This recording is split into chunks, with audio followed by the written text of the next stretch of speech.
ಸಿಕ್ಕಲ್ಲಿ ವಾಹನಗಳನ್ನ ಪಾರ್ಕ್ ಮಾಡೋರು ಈ ಸುದ್ದಿ ನೋಡಲೇಬೇಕು. ಯಾಕಂದ್ರೆ ರಾಜ್ಯ ಸರ್ಕಾರ ಒಂದು ಖಡಕ್ ಆದೇಶವನ್ನ ಮಾಡೋ ಮೂಲಕವಾಗಿ ನಿಮಗೆ ಶಾಕ್ ಕೊಡ್ತಾ ಇದೆ. ಏನ ಸುದ್ದಿ ಬನ್ನಿ ನೋಡೋಣ. ಬೆಂಗಳೂರಿನಲ್ಲಿ ಮತ್ತೆ ಆಪರೇಷನ್ ಟೋಯಿಂಗ್. ಎಲ್ಲೆಂದರಲ್ಲಿ ವಾಹನ ನಿಲ್ಲಿಸಿದ್ರೆ ಬೀಳುತ್ತೆ ಫೈನ್, ರಸ್ತೆಯಲ್ಲಿ ಅಡ್ಡಾದಿಡ್ಡಿ ವಾಹನ ನಿಲ್ಲಿಸಿದ್ರೆ ಸೀಸ್. ಟೋಯಿಂಗ್ ಈ ಶಬ್ದವನ್ನ ಕೇಳಿದ್ರೆ ಸಾಕು ಬೆಂಗಳೂರಿನ ವಾಹನ ಸವಾರರಿಗೆ ಅಲರ್ಜಿ. ಏಕೆಂದ್ರೆ ಕಳೆದ 4 ವರ್ಷಗಳ ಹಿಂದೆ ಟೋಯಿಂಗ್ ವೆಹಿಕಲ್ ಆರ್ಭಟವನ್ನ ನೋಡಿರ್ತೀರಿ. ವೆಹಿಕಲ್ ಸಿಬ್ಬಂದಿಗಳಂತೂ ನಿಮ್ಮ ಟೂ ವೀಲರ್ಗಳನ್ನು ಎರ್ರಾಬಿರ್ರಿ ಎಳೆದು ಡ್ಯಾಮೇಜ್ ಮಾಡಿ ಟೋಯಿಂಗ್ ಮಾಡ್ತಿದ್ರು. ಟೋಯಿಂಗು ಮುನ್ನ ಅನೌನ್ಸ್ಮೆಂಟ್ ಅಂತೂ ಮರೀಚಿಕೆ ಬಿಡಿ. ವಾಹನ ಸವಾರರ ಆಕ್ರೋಶದಿಂದ ಸ್ಥಗಿತವಾಗಿದ್ದ ಟೋಯಿಂಗಿಗೆ ಪುನರ್ಜೀವ ಕೊಡಲಿಕ್ಕೆ ಪೊಲೀಸ್ ಇಲಾಖೆ ತಯಾರಾಗಿದೆ. ಹೊಸ ನಿಯಮಾವಳಿಗಳೊಂದಿಗೆ ಟೋಯಿಂಗ್ ಆರಂಭಿಸಲು ಗೃಹ ಸಚಿವರು ಹಿರಿಯ ಅಧಿಕಾರಿಗಳಿಗೆ ಸೂಚನೆ ಕೊಟ್ಟಿದ್ದಾರೆ.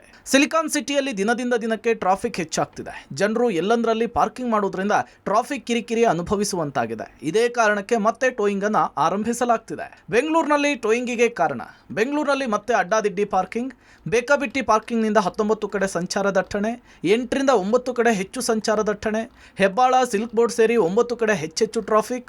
ಪೊಲೀಸರ ವರದಿಯನ್ನು ಆಧರಿಸಿ ಮತ್ತೆ ಟೋಯಿಂಗ್. ಪ್ರತಿ ವರ್ಷ ಬಾಡಿಗೆ ಟೋಯಿಂಗ್ ವೆಹಿಕಲ್ಗಳು ಹಾಗೂ ಸಿಬ್ಬಂದಿಗಳಿಗಾಗಿ 25 ಕೋಟಿ ರೂಪಾಯಿನ ವ್ಯಯಿಸಲಾಗ್ತಿತ್ತು. ಅಲ್ಲದೆ ಖಾಸಗಿ ಟೋಯಿಂಗ್ ಸಿಬ್ಬಂದಿಗಳು ವಾಹನ ಸವಾರರ ಜೊತೆಗೆ ಸರಿಯಾದ ವರ್ತನೆ ತೋರ್ತಿರಲಿಲ್ಲ. ಹೀಗಾಗಿ ಪೊಲೀಸ್ ಇಲಾಖೆಯ ವೆಹಿಕಲ್ಗಳನ್ನೇ ಬಳಸಿ ಟೋಯಿಂಗ್ ನಡೆಸಲು ತೀರ್ಮಾನಿಸಲಾಗಿದೆ. ಅಲ್ಲದೆ ಸಿಬ್ಬಂದಿಗಳಿಗಾಗಿ ಪೊಲೀಸರ ಜೊತೆಗೆ ಹೋಮ್ ಗಾರ್ಡ್ ಸಿಬ್ಬಂದಿಗಳನ್ನು ಕೂಡ ಬಳಸಿ ಟೋಯಿಂಗಿಗೆ ಸೂಚನೆಯನ್ನ ಕೊಡಲಾಗಿದೆ.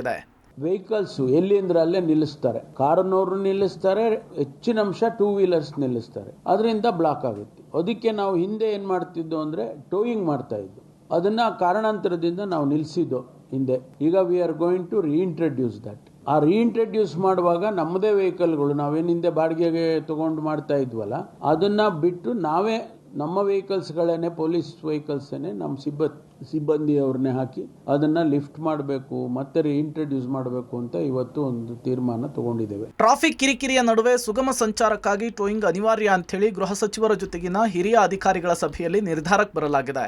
ಹೀಗಾಗಿ ಇನ್ಮುಂದೆ ನೋ ಪಾರ್ಕಿಂಗ್ನಲ್ಲಿ ವೆಹಿಕಲ್ಗಳನ್ನು ನಿಲ್ಲಿಸಿದ್ರೆ ಹುಷಾರಾಗಿರಿ. Narasimhamurthy, crime bureau, public TV, Bengaluru.